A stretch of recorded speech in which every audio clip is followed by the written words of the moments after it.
This is CBC Vancouver News.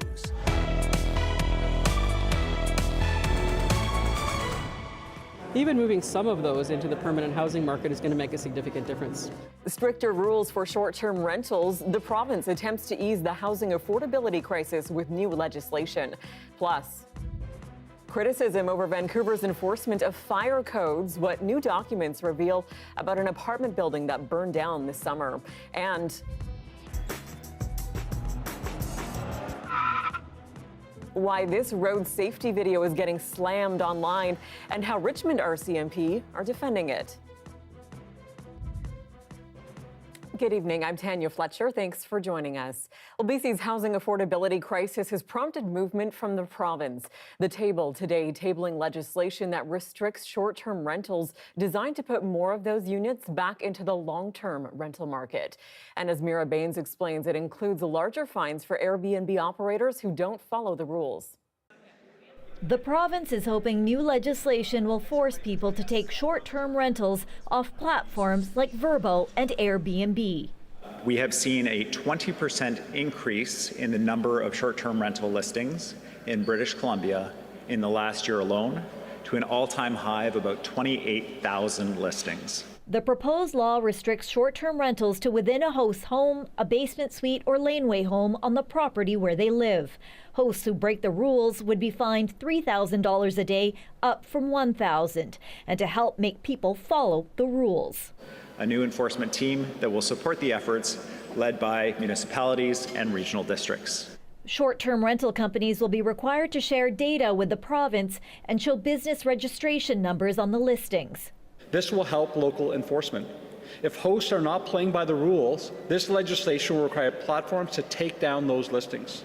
Airbnb's policy manager argues the proposed legislation won't ease BC's housing concerns, saying instead it will take money out of the pockets of British Columbians, make travel more unaffordable for millions of residents who travel within BC, and reduce tourism spending in communities where hosts are often the only providers of local accommodations.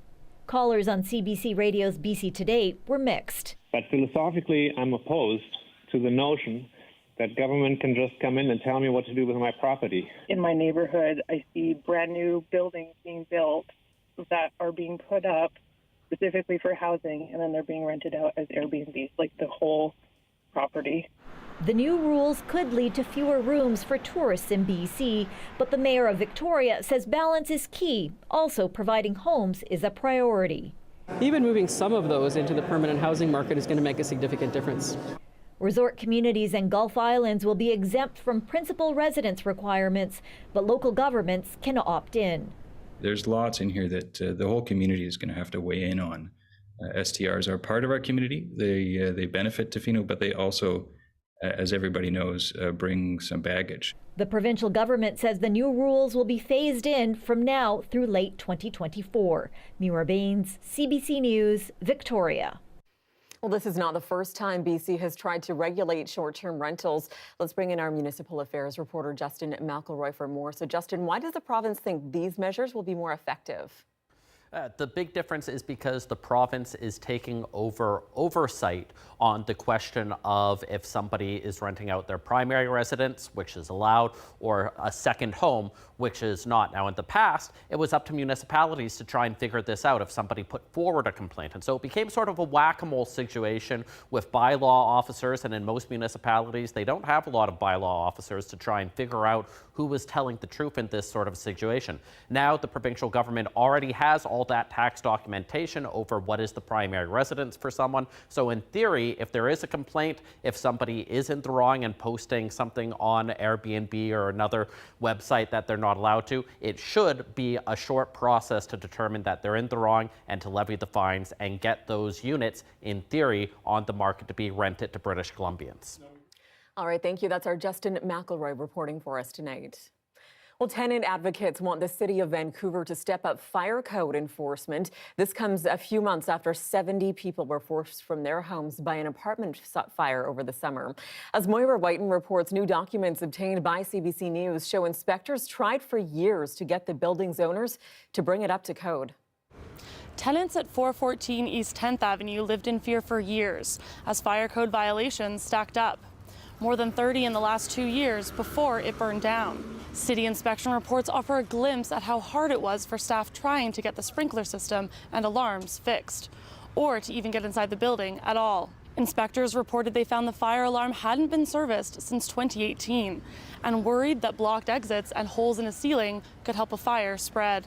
They also said owners Fu Ren and Feng Yan were hard to get a hold of for months and denied they knew about many alleged issues at the building. During a 2020 meeting, one inspector reported Ren pulled the alarm to prove it was working, adding another ticket to the mounting fines and violations. A former assistant fire chief says it was a frustrating game of cat and mouse that plays out in other problem buildings across the city. That building is not any different than some of the other problem buildings in the city. And the issue is sometimes the owner is not available, sometimes the owner makes themselves unavailable, and it becomes very difficult to get in the building. Ren pled guilty to 4 charges in 2021, and the city took him to court again in May for more than 20 alleged offenses, some more than 2 years old. The owners have denied the charges and are fighting them in court, but didn't respond to a CBC request for comment. Bryant says it can take years to document violations and gather enough evidence to prosecute owners, especially if tenants are causing issues too. Have you given them a notice of violation? Then the next step is, have you gone back for a reinspection fee? Have you fined them? And then you might get to some sort of prosecution, but that could take a year or more. The city says most fire violations are resolved quickly, but it could not comment on prosecution times. But tenant advocates say the fire never should have happened and want the city to increase fines and prosecute landlords more quickly. We're also facing a problem with the municipality and the property use agents, inspectors, managers at the City of Vancouver not doing what is necessary to prevent these kind of events from happening. A landlord advocacy organization says the city should focus on enforcement before looking at more regulation. Bryant says while most owners take good care of their properties, those who don't are putting renters' lives at risk. Moira Whiten, CBC News, Vancouver. Well, back in Victoria, the provincial government has also introduced legislation that aims to put an end to the Surrey policing saga. BC's public safety minister put forward a bill this afternoon, and Surrey's mayor was quick to react.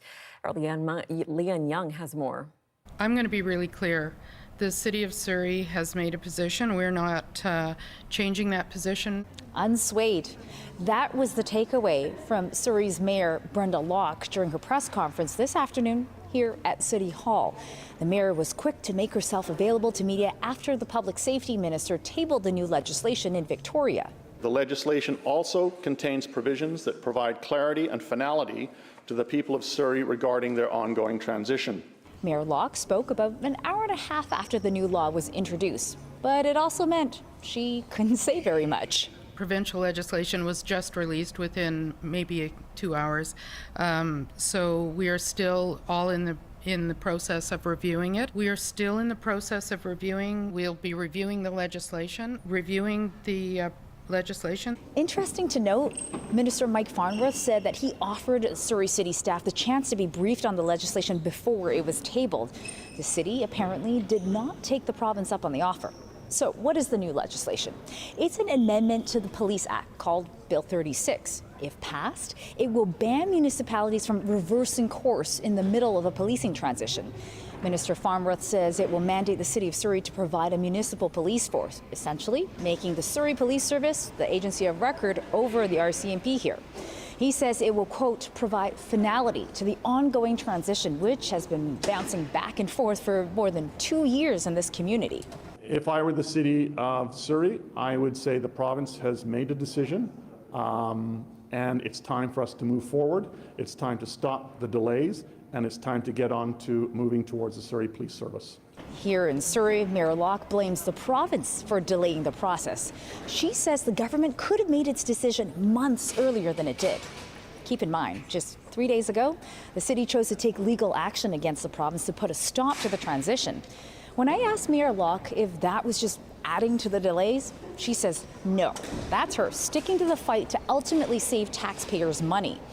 The costs of running 2 police forces right now, it's an extra $8 million a month. As for how today's legislation will affect the legal petition, both the mayor and minister say that will go through its own legal process. Leanne Young, CBC News, Surrey. To Port Coquitlam now, where students, parents and teachers are still facing a lot of uncertainty after an elementary school burned down over the weekend. That fire is considered suspicious and the wreckage is still smoking. Our Michelle Gassoub has more on what's next for the hundreds of displaced students and staff. It's been 48 hours since Hazel Trembath Elementary School burnt down, but even with all that time that has passed and the heavy rain that we've had, you can still smell a very powerful smell of smoke in the air. Families are being warned to stay away from this site just because of how poor the air quality is here and how harmful that can be to children. What we're hearing from people today is that it's not just the physical school that was lost, the teaching material, the classrooms, but also memories and a sense of safety. Well, I want to be at back at my school. The gym, the classrooms, the whole school. I came running out of the room crying and letting my husband know about what had just transpired, and we were in shock and dismay. My kids have been having a lot of questions that I don't have answers to, and my worry is that the school will be split up once we move back to Port Coquitlam. She has been very sad because it's part of her lives. Her normal is her school, so it has been very hard on her. And as a parent, you need to navigate them so they grieve what they have lost. But you're grieving as a parent too, so it's very hard. The students who lost their school over the weekend will now begin attending classes at the Winslow Centre. That's a building about a 20-minute bus ride from here, and they are set to resume classes either Wednesday or Thursday of this week. They will also be taking in donations because, of course, lots of teaching material was lost in this fire. There also is confirmation they will be rebuilding a school at this site, but at this point, the timeline for that is unknown. Michelle Gassoub, CBC News, Port Coquitlam. After one day of job action, Metro Vancouver wastewater workers have suspended their strike. The union representing them says they ended it because Metro Vancouver threatened to stop paying worker benefits. More than 600 workers at 5 wastewater plants are affected. Picket lines were set up at Anasis Island, Iona Island, Lionsgate, Lulu Island, and Northwest Langley treatment plants. Workers have been without a contract for nearly 2 years. The union has been asking for higher wages and better benefits since before its last contract expired in December 2021. Metro Vancouver says job action will not disrupt essential services for now. Talks are scheduled to resume on Wednesday. Well, construction sites with more than 24 workers will soon legally be required to have flush toilets. BC's Premier made that announcement at a union convention in Victoria today and received a standing ovation for it. The union, representing thousands of construction workers in BC, has been campaigning for this change. Details have yet to be released on how this will be implemented, but the sector says it's pleased with the province's responsiveness. In Courtenay, the number of people without a home has doubled since before the pandemic. Experts say the location of services is partly to blame. The unhoused population is split roughly 60-40 between men and women. During the recent homelessness count, they were asked what forced them onto the streets. The number one response, not enough income, followed by substance use, mental health struggles, and for some, a conflict with a spouse or partner. The mayor says he's disappointed with the rise, but not surprised. You throw in the pandemic, you throw in toxic drugs and opioid epidemics, all that stuff, and just again those spiraling costs of rentals, and this is the outcome. This Super 8 motel was purchased by the province to be used as low-income housing. While there are a number of units like it, the mayor says they have not been able to keep up with demand. And as winter weather approaches, the city's main priority is finding space for temporary shelters to keep people safe and out of the cold. Well, Richmond RCMP are facing backlash tonight for a pedestrian safety video they posted online. In it, a distracted driver nearly hits a girl in a crosswalk who's wearing dark clothing and headphones. The video is being criticized for placing equal onus on the pedestrian and the driver. At last check, the video had more than 2 million views and 1,300 comments. Take a look. Here it is.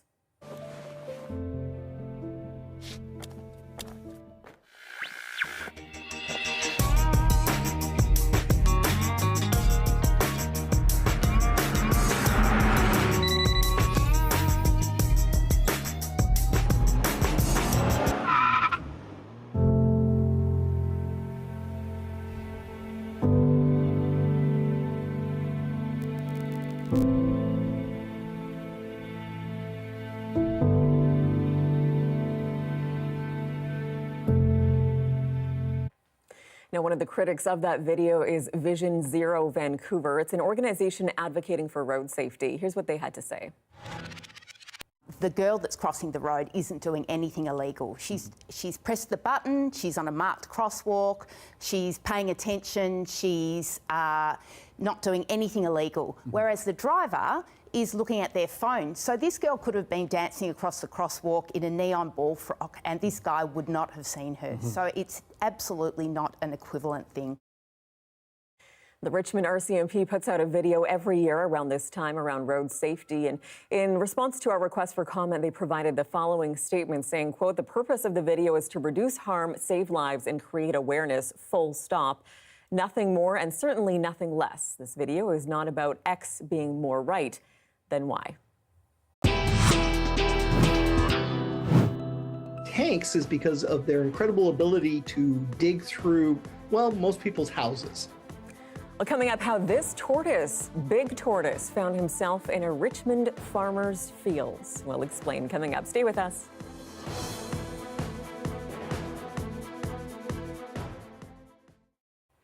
And thank you for watching our commercial-free live stream.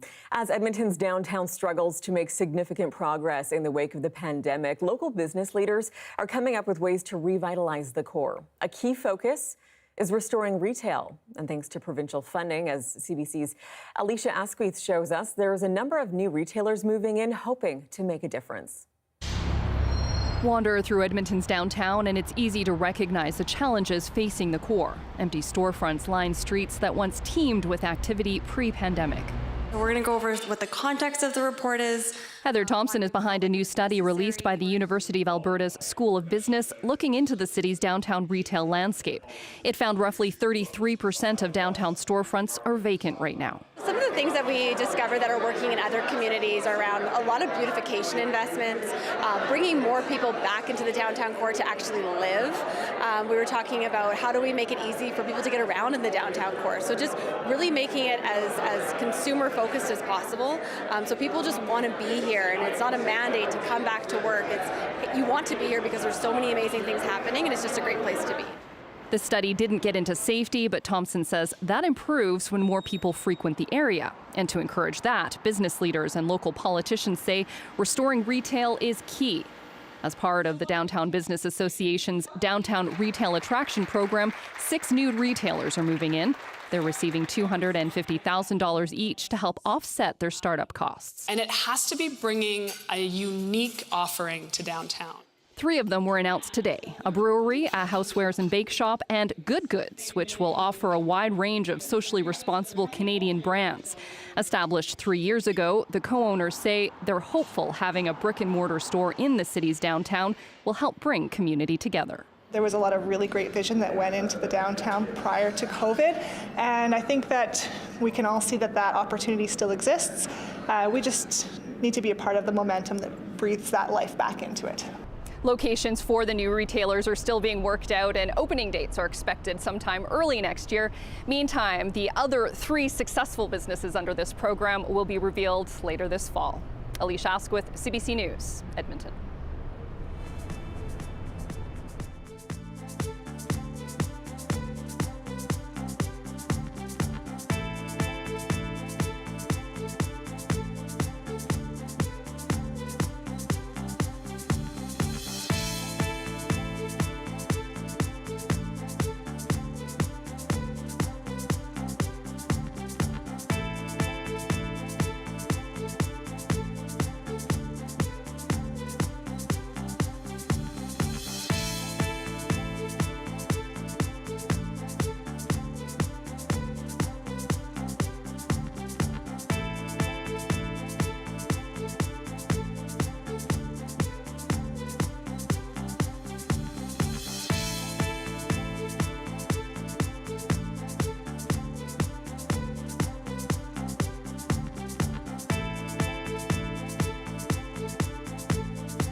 Welcome back. It's not the kind of thing you'd expect to find in a farmer's field in Richmond. A tortoise that is usually found in Africa. The veterinarian who's now taking care of Frank the Tank explains why they aren't a pet for everybody. Sulcatas account for probably 90% of the animals that we see surrendered or dumped because of their large size. People get them when they're small and they're cuddly and cute. And then when they reach 100, 200 pounds and a little bit more than what they're intending to keep, they wind up trying to rehome them. And since there are no reptile rescues in British Columbia, they wind up, in cases like this, found wandering around. It's a really tough time because the simple fact is a lot of people over COVID got all of these really unusual pets, dogs and cats, and now with everything changing, they're trying to find homes for them and they just aren't there. We got Fluffy when he was about 2 inches long. He will be my daughter's pet and my granddaughter's pet and her child's pet. These can be wonderful pets if you take the time and effort and have long-term planning and family members who are willing to take on this animal after you die and they have children. And you're looking at a live shot towards the North Shore there over Burrard Inlet. Well, several weather warnings are in place right now with the wind and rain targeting the coast primarily. We'll have all the details coming up in your 5-day forecast next.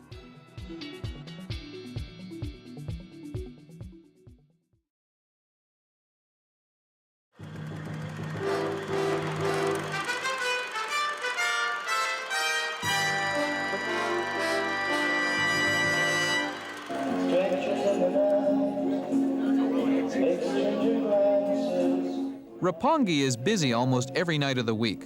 The reason is the entertainment.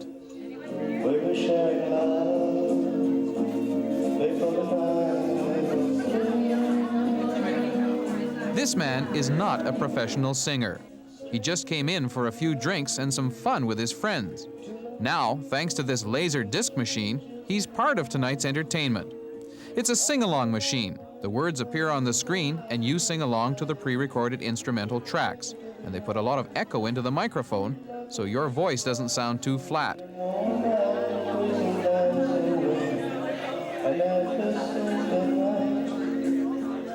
If you want to participate, you just look at the song menu, choose a selection, and wait for your turn in the limelight. I mean, if you have a hard day and you work hard, and I think it's one way of releasing your frustration, I think.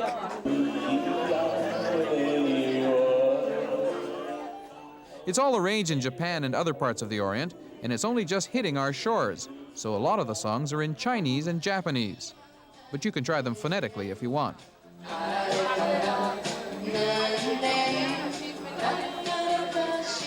This do-it-yourself entertainment is obviously good for business. It keeps the place lively, and people probably drink a bit more if they're going to get up and sing in front of the whole mob. All right, now listen. Seriously here, this is a first for him and I, right? We've never done this before, okay? Now this other guy up there is Rick Warren, a cameraman who's having a birthday. And I feel it's only fair to warn you that what you're about to see and hear is not pretty.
Hi, I'm Amy Bell, and here's what's in your CBC Vancouver inbox.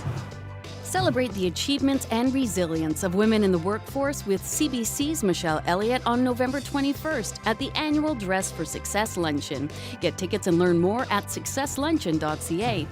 And stay on top of what's happening where you live with our weekly newsletter. Subscribe today for special programming series, events, and contests at cbc.ca/Vancouver Inbox.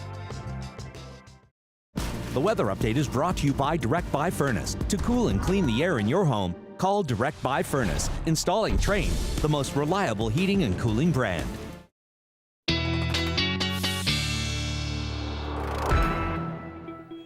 Our Darius Madavi joins us now with the first look at the forecast. And Darius, it was pretty wet out there today, but at least it was warm. Yes, and we cleared up a little bit heading into the late afternoon. The rain is returning around now, so we're looking at quite a bit of rain passing over the province earlier today. We saw several waves of it pass through, and heaviest probably around noon, and then we saw just more precipitation, some snow over some of the peaks actually across Vancouver Island and the Lower Mainland. So over the next 48 hours, expect a lot more rain to build up. In fact, Environment Canada has now issued warnings as a result of all the rain. So some of those systems will push into the interior.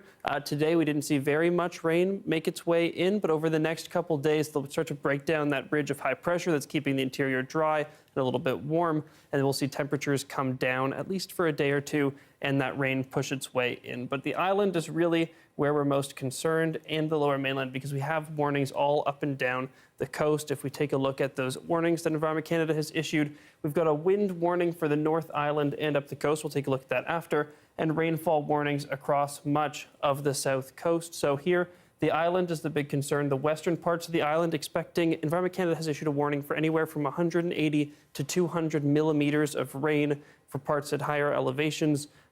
Even though Tofino going to expect potentially triple digits of rain over the next 48 hours. For the more inland parts of the island, we're looking at around 100 millimeters. And for the east coast of the island, they've issued a warning for anywhere from 60 to 80 millimeters of rain, including Campbell River. So we're going to have to keep an eye out for that because there's quite a bit more rain on the way. If we zoom out, this wind warning is warning for the Central Coast, North Island, and Haida Gwaii. Wind speeds of up to 90 kilometers per hour, sustained, gusting up to 110. And for inland parts of the North Coast, there it's another rainfall warning where we're looking at some significant rainfall up to 80 millimeters.